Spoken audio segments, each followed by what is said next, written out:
I'm Emily, 30. It's been a little over a year since I sold the country house my grandmother left me. Life has changed spectacularly since then, and I often reflect on how that one decision reshaped my family and my future. The storm hit when my mother called in a panic. "Emily, there are strangers at the country house. They say they bought it. What's going on?" I knew this moment was inevitable, but the shock in her voice still made my stomach drop. I took a deep breath and confirmed, I sold the house. It was mine to sell. The silence on the other end was deafening, followed by a barrage of questions and accusations. It all started with a beautiful country house on the outskirts of the city. My grandmother, Clara, bought it in the 60s when land was still affordable. It was a cozy, three-bedroom cottage surrounded by a large meadow and a small grove of cherry trees. After inheriting it 5 years ago, I spent every spare moment and a significant portion of my savings renovating it. I replaced the old, leaky roof, updated the plumbing, and restored the original hardwood floors. It was more than just a house. It was a link to my grandmother and a place where I felt truly at peace. My grandmother was the light of my life. While my parents, Richard and Linda, were always focused on my younger sister, Lily, who is 28, it was Grandma Clara who came to my art exhibitions and science fairs. When I failed to get into my dream college and was heartbroken, Grandma drove for hours to comfort me, sharing stories of her own setbacks and how they led to new opportunities. In the kitchen of that country house, she taught me how to make her famous cherry pie, emphasizing that patience was the key ingredient. When Grandma passed away after a long illness, I was devastated. But the reading of her will brought a surprise, especially to my parents. The house and a small savings account were left directly to me. The legal documents were clear, yet my parents seemed to think it was still a family asset. They said things like, "We'll help you manage it. It's for the good of the family." I just nodded, knowing that the deed was in my name. My sister, Lily, was the golden child of the family. She was outgoing, charming, and had a natural talent for music. My parents supported her every musical endeavor, financing her recording sessions and concert tours, even when they didn't yield much success. Meanwhile, I put myself through graduate school, working part-time jobs to pay for my tuition. When I needed a car for my new job, I saved for the down payment myself. About a year ago, I started noticing strange comments from my parents. My mother would ask detailed questions about the house's condition, and my father mentioned knowing a great real estate agent. I thought it was just small talk, but then I overheard a conversation. I had come home early one day and heard my father saying, "The real estate market is booming.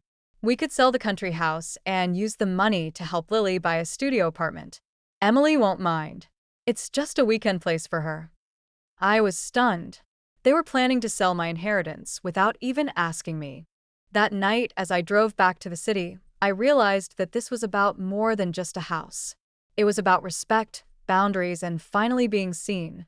A few weeks later, my parents invited me to dinner. The table was set with the good china, and my mother had prepared my favorite meal. I knew something was up. After we sat down, my father cleared his throat and said, "Emily, your mother and I have been thinking about Lily's future. The housing market in the city is tough, and she's been struggling to save for a down payment. We think selling the country house is the best solution." I was furious. I calmly replied, "The house belongs to me. Grandma left it to me, not to the family." My mother waved it off, saying, "Family helps family. Lily needs this chance to get established." I couldn't believe their audacity. I stood up and said, "All these years, you've supported Lily in every venture, while I've had to fend for myself. You never once asked what this house means to me.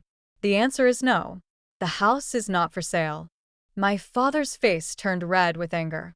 "After everything we've done for you, this is how you repay us?" I shot back. "What have you done for me that compares to what you've done for Lily? Name one thing." The room fell silent, and Lily started to cry, saying I was being selfish. I grabbed my purse and left, saying, "The house is not for sale, and I won't change my mind." That night, I couldn't sleep. I thought about what I should do. I loved the house, but I also couldn't stand the thought of it becoming a constant source of conflict. I called my best friend, Sarah, and told her everything. She said, "Why don't you sell it on your own terms? That way, you're in control." The next week, I took a day off work and met with an attorney, Mr. Thompson. He assured me that I had every right to sell the house, as it was solely in my name. With his legal advice, I started looking for a real estate agent. Through a colleague, I found Ms. Davis, who was based in a neighboring town. She was impressed with the renovations I had done and thought we could list the house for a good price. I decided to sell the house discreetly. I had all the paperwork sent to my office and scheduled inspections and appraisals when my family was busy. I also started moving my personal belongings from the house, like Grandma's old photo albums and her hand-knitted sweaters. After a few weeks, Ms. Davis found a couple, Mark and Lisa, who fell in love with the house. They had 2 young children and were looking for a place in the countryside. Their offer of $480,000 was more than I expected, and I knew they would take good care of the house. As the closing date approached, I knew I was in for a confrontation with my family. But I also felt a sense of empowerment. For the first time in my life, I was making a decision based on what I believed was right for me. When the sale was finalized, I received the money in a new bank account. I used a portion of it as a down payment on a small apartment closer to the city, with a small balcony garden that reminded me of Grandma's. My relationship with my boyfriend, Jake, deepened during this difficult time. He supported my decision and encouraged me to stand up for myself. My family's reaction was as expected. Lily posted a tearful video on social media claiming that I had stolen her future. My phone was flooded with messages from relatives and friends, some expressing disappointment, others asking for my side of the story. I ignored them all, following Sarah's advice to let the storm pass. But slowly, things started to change. My mother reached out to me a few months later, suggesting we meet for coffee. At the coffee shop, she looked tired and vulnerable.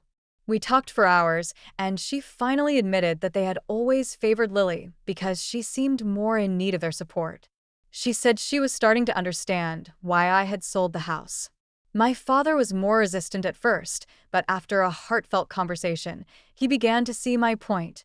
Lily also surprised me. One day, she came to my apartment and apologized.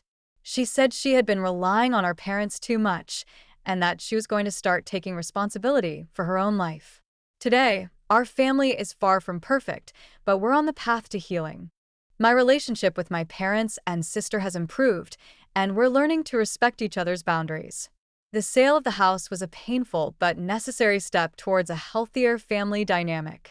As I sit on the balcony of my new apartment, looking at the sunset, I think about Grandma Clara. I know she would be proud of me for standing up for myself. And I've learned that sometimes the bravest thing you can do is to take control of your own life, even if it means going against the expectations of your family. Have you ever had to make a difficult decision that changed your life? I'd love to hear your stories in the comments below.